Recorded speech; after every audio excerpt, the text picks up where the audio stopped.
नमस्कार दोस्तों, स्वागत है इस नए वीडियो में।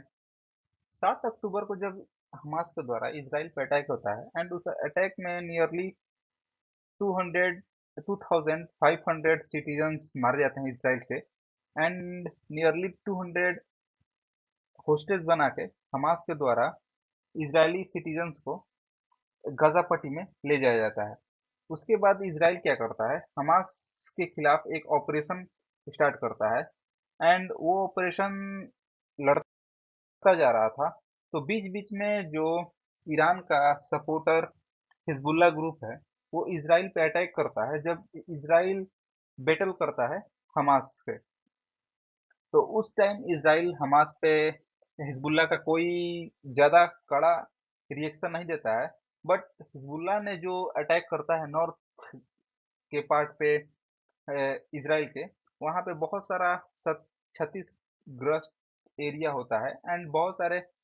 इजरायली सिटीजन्स इंजर्ड भी होते हैं। जब ऐसा सिचुएशन आता है कि जब इजराइल हमास से पूरी तरह निपट जाता है या फिर ऐसा लगता है कि अब हमास कोई बड़ा एक्शन नहीं ले सकता है, तब इजराइल हिजबुल्लाह के खिलाफ वॉर स्टार्ट कर देता है एंड पहले वो एयर स्ट्राइक करता है उसके हेड क्वार्टर पे हिजबुल्लाह के। एंड उस एयर स्ट्राइक में ऐसा होता है कि हिजबुल्लाह के जो मेन लीडर हैं, टॉप कमांडर भी उस एयर स्ट्राइक में मारे जाते हैं। उसके बाद 30 सितंबर को इजराइल लेबनान में ग्राउंड ऑपरेशन स्टार्ट कर देता है हिजबुल्लाह के खिलाफ एंड नियरली 250 मिलिटेंट्स इस ग्राउंड ऑपरेशन में अभी तक मारे जा चुके थे एंड इस ऑपरेशन में इजराइल के द्वारा ये एक्सेप्ट किया गया है कि उसके भी 10 to 15 सोल्जर्स इस ऑपरेशन में मारे गए हैं। बट संडे को क्या होता है कि जो United nation piece keeping force है, उसके द्वारा ये क्लेम किया जाता है कि इजरायली 2 टैंक उसके जो बेस का एरिया है, जहाँ पे पीस कीपिंग फोर्स रहती है, उसको तोप उसके जो मेन गेट है उसको तोप से उड़ा के जो फोर्सफुली टैंक्स होते हैं, वो उस एरिया में इंटर कर जाते हैं। बट कुछ देर बाद जब वो चले जाते हैं, तो जो एरिया होता है पीस कीपिंग फोर्स का, उस एरिया से 100 मीटर दूर एक बहुत बड़ा धमाका होता है एंड उस धमाके में बहुत सारे पॉइजनस या फिर कुछ ऐसे गैस रिलीज होते हैं, स्मोक, जिसकी वजह से जो पीस कीपिंग फोर्स है उनकी तबीयत खराब होती है एंड सिकेंड हो जाते हैं। ऐसा यूनाइटेड नेशन के पीस कीपिंग फोर्स का क्लेम है। ये इंसिडेंट होने के बाद इजराइल एंड यूनाइटेड नेशन में एक दूसरे पे आरोप प्रति आरोप लगाना स्टार्ट कर देता है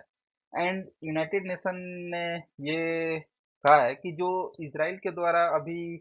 ये किया गया है, ये काफी ज्यादा गलत काम है, जो साउथ लेबनान में पीस कीपिंग फोर्स है उन पे अटैक करके। बट इजराइल ने इसके आर्ग्यूमेंट में ये कहा है कि इजराइल जो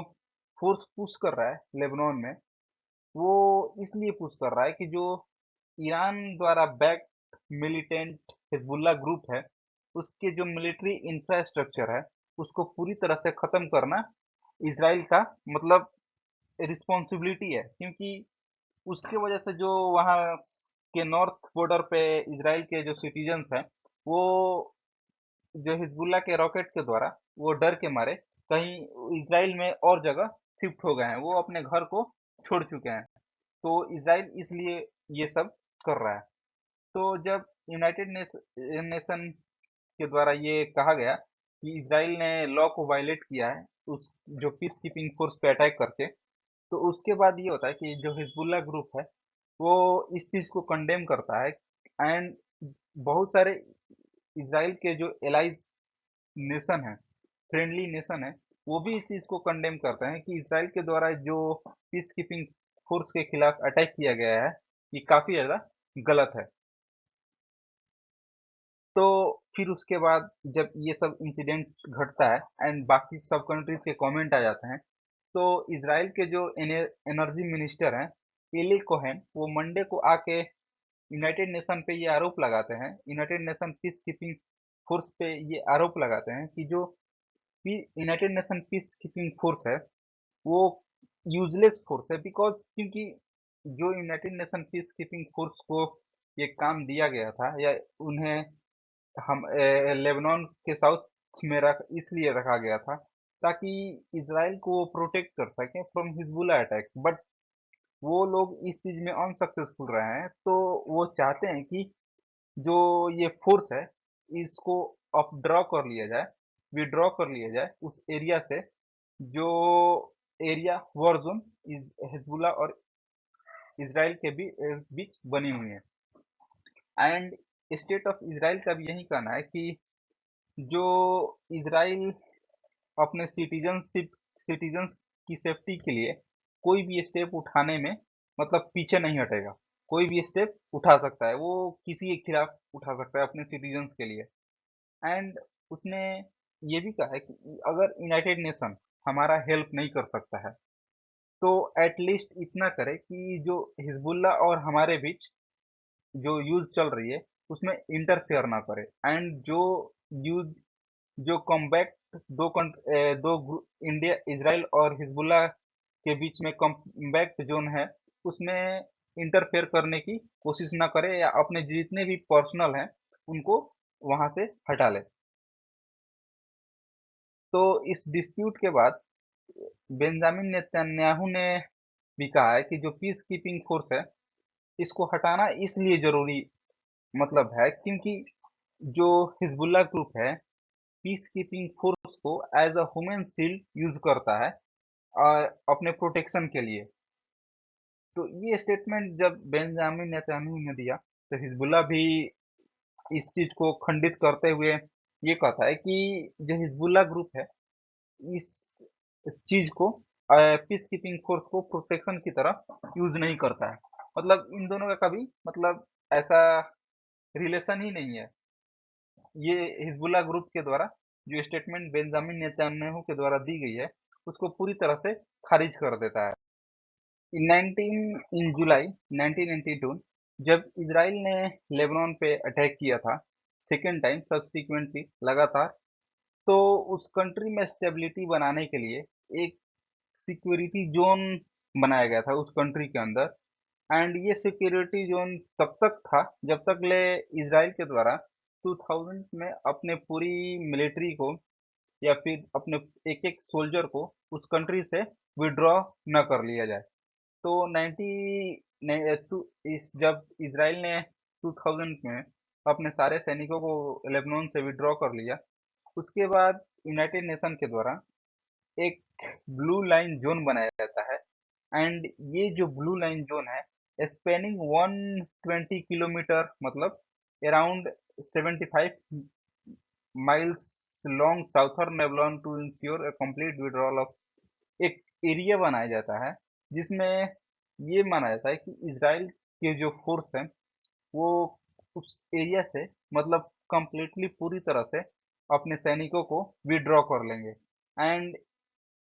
इस एरिया में ये भी है कि जो लेबनान की फोर्सेस हैं या मिलिटेंट ग्रुप है उस एरिया से भी वो लोग वापस उस एरिया में नहीं रहेंगे। The United nation interim force in Lebanon जब बनाया गया था तो उनको कुछ मिशन दिया गया था कि मतलब इस फोर्स को यहाँ पे रह के क्या करना है। तो उनका पहला काम था कि मेंटेन पीस एंड सिक्योरिटी, उस कंट्री में maintain piece and security maintain करके रखना था। And assisting the Lebanese government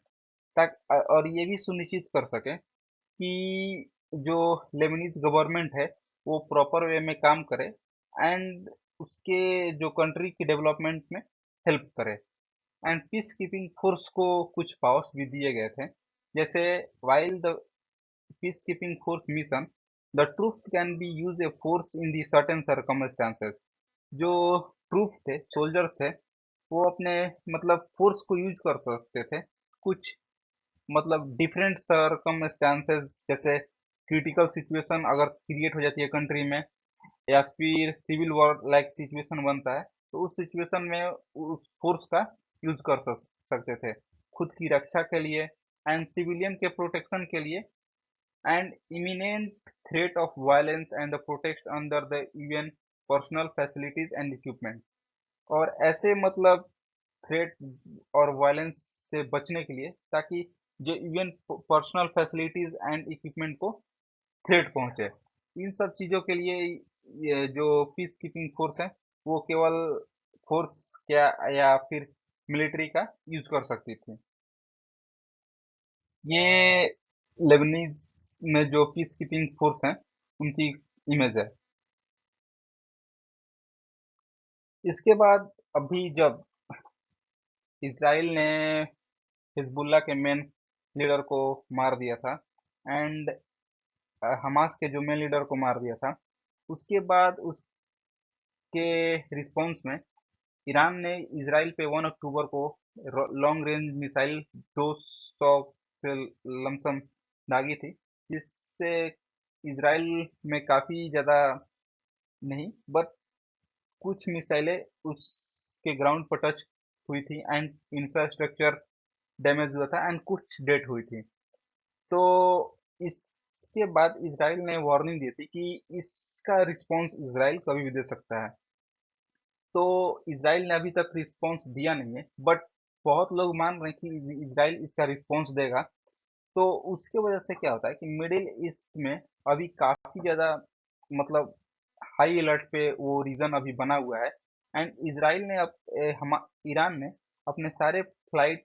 डर मतलब इसी डर के कारण सारे फ्लाइट कैंसिल कर किए हुए हैं। तो अभी फ्यूचर में पता चलेगा कि इसराइल इसका कैसा रिस्पॉन्स करता है हमास जो ईरान के द्वारा अटैक किया गया था। एंड पेंटागन ने भी ये कहा है कि जो यूएस ट्रूप है इसराइल को भेज दिए गए हैं ताकि जो हमास इसराइल ईरान को रिस्पॉन्स दे, तो जो उस एरिया को प्रोटेक्ट करने के लिए एंड काफ़ी ज़्यादा advance advance anti missile system भी उस एरिया में डिप्लॉय कर किए जा चुके हैं। तो इसराइल के मिलिट्री ने एक फॉरेन जर्नलिस्ट को साउथ लेबनान में ले गए और उन्होंने दिखाया कि जो हिजबुल्ला का टनल्स है वो बहुत ही मतलब नज़दीक उस पोजीशन 200 मीटर के नज़दीक ही, उससे कम ही नज़दीक जो United nation piece keeping force के जो मेन ऑफिस है उसके नज़दीक उसके जो मेन टनल्स पाए गए हैं एंड काफ़ी ज़्यादा बहुत ज़्यादा अमाउंट में इसराइल के द्वारा वहाँ पे वेपन्स जो हिजबुल्लाह के द्वारा यूज किए जाते थे उनको भी कैप्चर किया गया है। वो ये उस इमेज वेपन्स के पिक्चर हैं। तो इसराइल के द्वारा बताया गया है कि ये जो वेपन्स है ये तो बहुत ही कम अमाउंट में है बट ये लोग एक्सपेक्ट कर रहे हैं कि अगर हम और फर्दर रेड मारते हैं उस एरिया में, अभी वो एरिया ऐसा है कि वहाँ पे बहुत सारे सिविलियंस रहते हैं तो थोड़ा सा डिफिकल्ट सिचुएशन बना हुआ है बट वो लोग एक्सपेक्ट करते हैं कि इससे कम से कम 10 टाइम्स या 5 टाइम्स मोर वेपन्स उस एरिया में अवेलेबल होंगे। तो एक्चुअली वो बताते हैं कि जिस एरिया पे हम लोग अभी खड़े हैं, न्यूज़ रिपोर्टर को मिलिट्री बताते हैं कि जिस एरिया पे हम लोग खड़े खड़े हैं वो काफ़ी ज़्यादा मतलब हिजबुल्लाह के जो है बेस है उसके नज़दीक है एंड ये जो बेस है United nation piece keeping force base से बहुत ही ज़्यादा नज़दीक है। यहाँ से मतलब बताते हैं कि ये बेस से वो United nation piece keeping force का जो बेस बेस है उसको देखा जा सकता है। एंड जब इसराइल ने ये ग्राउंड ऑपरेशन स्टार्ट किया था हिजबुल्लाह के खिलाफ, तो इसराइल की मिलिट्री ने ये बताया था कि उसने हिजबुल्लाह के जो कम से कम डजन्स ऑफ टनल सेफ्ट को डिस्ट्रॉय किया है, रॉकेट लॉन्चर को डिस्ट्रॉय किया है एंड कमांड पोस्ट को भी उसने इस ग्राउंड ऑपरेशन के थ्रू डिस्ट्रॉय कर दिया है। तो ईरान उस जब ऑपरेशन स्टार्ट हुआ तो जितने भी इजराइल के द्वारा साइज किए हुए वेपन्स मिले हैं, एंड उस वेपन्स से ये पता चला है कि ये जो वेपन्स हैं ईरान के द्वारा हिजबुल्ला को इंपोर्ट किया गया है, एंड कुछ वेपन्स मेड इन रशियन भी हैं जो न्यू ब्रांड वेपन्स हैं। तो ऐसा माना जा रहा है कि जो अभी वेपन्स इसराइल सॉरी रसिया ईरान को सपोर्ट एक्सपोर्ट करता था, वो ही वेपन्स ये ईरान के द्वारा हिजबुल्ला ग्रुप को एक्सपोर्ट किया गया था। एंड जितने अमाउंट में वेपन्स मिले हैं, उससे यही उम्मीद की जा रही है कि ये लोग मतलब कोई बड़ा प्लान कर रहे थे इसराइल पे अटैक करने के लिए, जैसे हिजबुल्ला के हमास के द्वारा इसराइल पे अटैक किया गया था। तो ये लोग चाहते थे कि जो नॉर्थ पार्ट ऑफ इसराइल है, उस पे काफी ज्यादा एक हैवी रॉकेट दागने की ये लोग कोशिश कर रहे थे। एंड हिजबुल्ला के जो अभी पोसेस एक्सटेंसिव टनल्स नेटवर्क हैं, वो उम्मीद की जा रही है कि इजराइल ग्रुप के द्वारा ये टनल्स कम से कम 100 किलोमीटर एरियाज में फैली हुई है। जैसे हमने एग्जांपल के तौर पे देखा था कि जब इजराइल ने हमास के खिलाफ ऑपरेशन स्टार्ट किया था, तो गाजा पट्टी के अंदर बहुत सारे मतलब टनल्स पाए गए थे। तो वो लोग क्या करते थे कि इजराइल के सोल्जर्स पे अटैक करके इन टनल्स में ढुक जाते थे। तो वैसा ही सेम सिमिलर हिजबुल्ला ग्रुप के मिलिटेंट ने किया है लेबनान में। ऐसा ही टनल्स उधर भी पाई जा रही हैं। तो ये दोनों ग्रुप ऐसे माने जाते हैं कि हिजबुल्ला ईरान के द्वारा सपोर्ट किए जाते हैं। एंड बात करें तो जो अटैक है, इजराइल ने एयर स्ट्राइक किया था, तो उस एयर स्ट्राइक में ये हुआ है कि United nation piece keeping force का जो वॉच टावर है, वो उसमें क्षतिग्रस्त हो गया है। And camera and communication equipment and lightning, इसकी वजह से ये हो रहा है कि उनकी जो मॉनिटरिंग एबिलिटी है, वो काफ़ी ज़्यादा लिमिटेड एरिया में हो गई है उस अटैक की वजह से, जो उनके इक्विपमेंट डिस्ट्रॉय हुए हैं। एंड यूनाइटेड नेशन फोर्स का ये भी कहना है कि इस अटैक से उनके जो सोल्जर वो लोग डरे हुए हैं कि कहीं इंटरनेशनल लॉ वायलेट ना हो जाए। एंड काफ़ी ज़्यादा ये इम्पॉसिबल सिचुएशन बन गई है कि सभी चीज़ों पे मॉनिटरिंग रखा जा सके। तो जब यूनाइटेड नेशन यूरोपियन यूनियन ने यूरोपियन यूनियन के जो मेंबर्स ऑफ स्टेट हैं, इस चीज़ को उन्होंने कंडेम किया है कि जो इसराइल ने लेबनान में जो सोल्जर्स हैं उन पे अटैक किया है।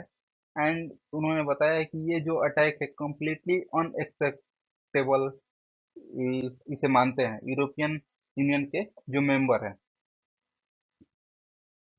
तो इस यूनाइटेड नेशन जो पीस कीपिंग फोर्स है,